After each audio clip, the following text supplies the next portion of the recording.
Is karma real? And have you always felt that way? That's my question. 100,000%. Why is it real? Because it gets real if you believe in it, as many things in the world, right?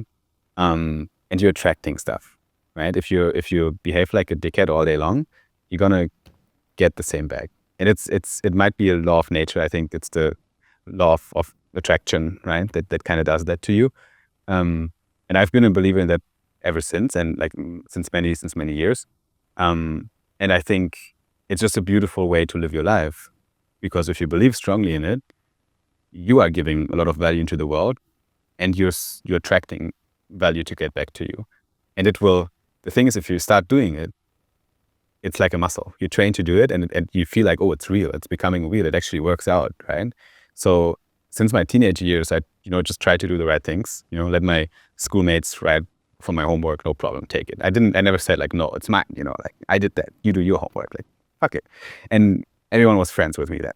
And everyone was like, oh, Simon, it's like helpful and it helps. I was like, okay, this seems like a good way to live your life. And since then, I tried to keep doing this.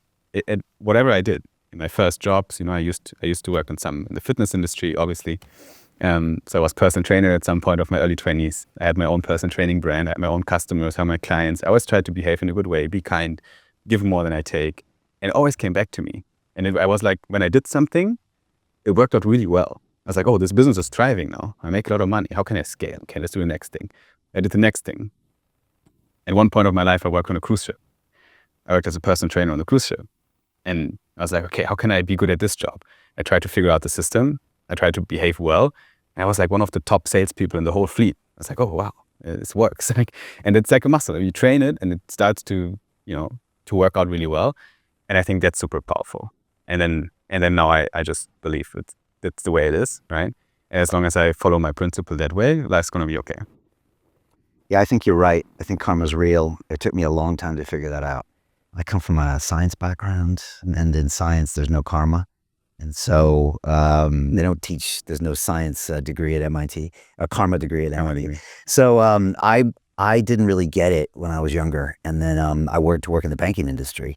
And the banking industry, there ain't a lot of karma. Let's just say that. You make money when your colleague loses money. You make money when your counterparty loses money. It's a real like winner take all. And I got taught that kind of in New York City in the 90s, and it was real cutthroat, let's just say that. And then when I got into broadcasting 14 years ago, I started my YouTube channel, and I started putting out different energy in the world. I would have people over and talk about their ideas, and I love promoting people and their ideas, and we weren't getting anything for it. The first time you met me in that world, you got a 2-hour episode of London Real distributed to my followers, and maybe would be watched by millions of people. That was our first interaction. And I'm telling you, Simon, like a year later, and a year later after that, and a year later when I would look myself in the mirror and say, like,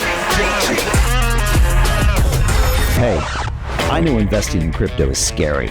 It takes a real leap of faith because there are so many scams, rug pulls, and bad actors out there. It's a dangerous business, which is why 95% of people lose all their money. Well, that's why I created the London Real Investment Club, so you can access the hottest deals on the planet and use the crypto bull market to create the generational wealth that you deserve. Join my team of over 100 people from around the world that are making millions of dollars behind the scenes investing in blockchain, AI, Web3 games, DeFi, Bitcoin, and more. Don't miss out. Click the link below to book a call with one of my team now. But hurry, this bull market will end soon. I know investing crypto can be scary. That's why you gotta join the investment club. Pull the trigger. Let's do this.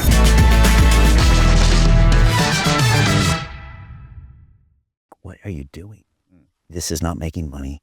This is not going anywhere. Everyone thinks you're crazy. But I would say also, I have more friends than I ever had. I'm happier than I've ever had. And I'm enjoying my life more than I ever had. So it was weird. And then the weirdest thing happened when Joe Rogan invited me on his show 2 years later, back in 2013. We flew to LA and I was on the Joe Rogan Experience, which even back then I knew was a big deal. Now everybody knows. And I was like, why would a guy with a podcast have another podcaster on his show? Because I'm clearly going to take his audience. And I was like, but he is. And so this is a new world and a new paradigm that I have to shift to. Yeah. And I need to change the way I think. And I remember that our early tagline was London Real, putting the BBC out of business, right? The BBC is the British Broadcasting Corporation. And the pun is you can't put them out of business because they literally tax you to fund them and they'll put you in jail if you don't pay. So it was a little bit of a joke because you can't put them out of business. Yeah. But I remember the BBC called us up one time and wanted to interview one of my guests. And they said, can we send someone to your studio beforehand to interview them in your studio before they go on your show? Every bone inside me was like, no, F you guys, blah, blah, blah. And then I thought, no. I used to call it peace and love in London Real. I'd be like, no, of course, that would be wonderful. Let's do that. So I just tried to do the opposite of my reaction and try to like give and say yes and do all of those things and retrain myself. Because as Joe would say, there's room for everybody out here and everyone has their own brand and everyone has their own vibe. And so yeah, I've been relearning my whole last 14 years to like try to be more pro karma. There might be a limit to it though, right? I don't know what you think, but you overdo it. Right. Where does it stop? Like because you gotta take care of yourself, obviously, and there is a lot of predators out there. So you don't wanna fall into the pitfall of getting sucked up by them. So what is like as a man, like how hard do you need to be in the things you do, the things you execute and the decisions you make, and how soft are you allowed to be in being kind and welcoming to people and saying yes? Yeah, I always say that I can forgive, but I won't forget. So sometimes I make that mistake and I forgive because you got to move on. Otherwise you're going to be stuck in the past. Yeah. But then I probably won't do that again with that situation or that person. Yeah. So yeah, there's a boundary, but like soft and good karma, they don't have to be the same thing, do they? I don't think so. Yeah, I don't think so either. Yeah. Probably the opposite. And in Web3, the most successful people I see are the ones that give first. And every now and then someone will come to me with like an introduction and they're like, I need a finder's fee. And I was like, bro, I don't do that. Like, I just don't do that, and it's just like, and I don't ask for that ever. It's like, I want to introduce people that I want to. And in Web3, I think if you do enough of that, it comes back to you. 100%. It's also business, right? It's not just in Web3. Yeah. I guess like if you're a good business person and you connect people and you add value, the value comes back. So I think karma, if it's real in business, it's realer than ever.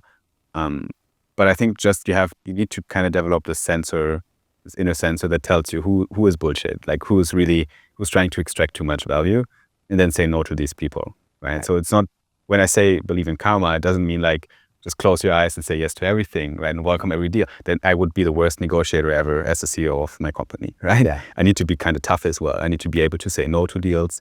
I need to be able to change the terms here and there and believe in, in the company's good, future. But it's more like, it's about fairness, right? If something feels fair to me and feels good and right to do, then I'll help that person out without any regrets and ask for something in return. And it always comes back to some extent. Like I never ask for finder's fee or, I make an intro there and I don't ask, okay, how much do I get now for it? They come back to me.